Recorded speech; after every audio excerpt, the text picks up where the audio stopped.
পণ্ডিত স্বপন চৌধুরী, কথা আরেকবার আসছি, ওনারই ৮০তম জন্মদিন সেলিব্রেশন হয়েছিল, ওনার স্টুডেন্টরা করেছিলেন সান্টা ক্লারা কনভেনশন সেন্টার, ক্যালিফোর্নিয়ায়, ওই সিলিকন ভ্যালিতেই ওখানে।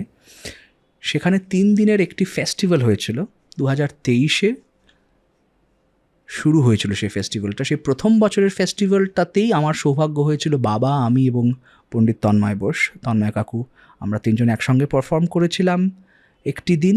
প্রথম দিন পারফর্ম করেছিলেন জাকিরজির সোলো ছিল। বাজনাটা ঐশ্বরিক বাজনা বাজিয়েছিলেন, আমার ক্ষমতা নেই সেটাকে ডিসক্রাইব করবার এবং সেটা বোঝবারও, কারণ বাজনাটা শুনে আমি শুধু একা নই, আমরা সবাই মোটামুটি কেঁদে ফেলেছিলাম, মানে ভ্যাঁ ভ্যাঁ করে কেঁদে ফেলেছিলাম আর কি, একটু নয়।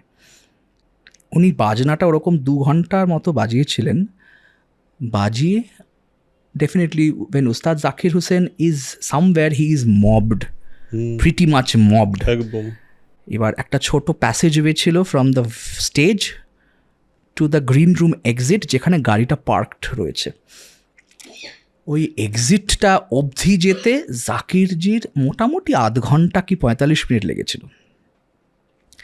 এবার যেতে যেতে কথা সেরকম হয়নি। এবার আমি যেটা করেছিলাম, খুব স্বাভাবিকভাবে ওখান থেকে বেরিয়ে আমি এবং নীলাদ্রি কুমার, আমরা ছিলাম, ওরা ওখান থেকে বেরিয়ে, এবং টনিজি ওনার স্ত্রী, আমরা বেরিয়ে বাইরে কথা ওয়েট করছি জাকিরজি আসবেন গাড়িটার সামনে। এবার আমি দেখলাম Ustad Zakir Hussain with all his flamboyance coming out of the venue, extremely exhausted, কারণ উনি তখন একজন যথেষ্ট বয়স্ক একজন শিল্পী মানুষ হিসেবে, বডিটা তো বয়স্ক, সেটাও এসে উনি বেরোলেন।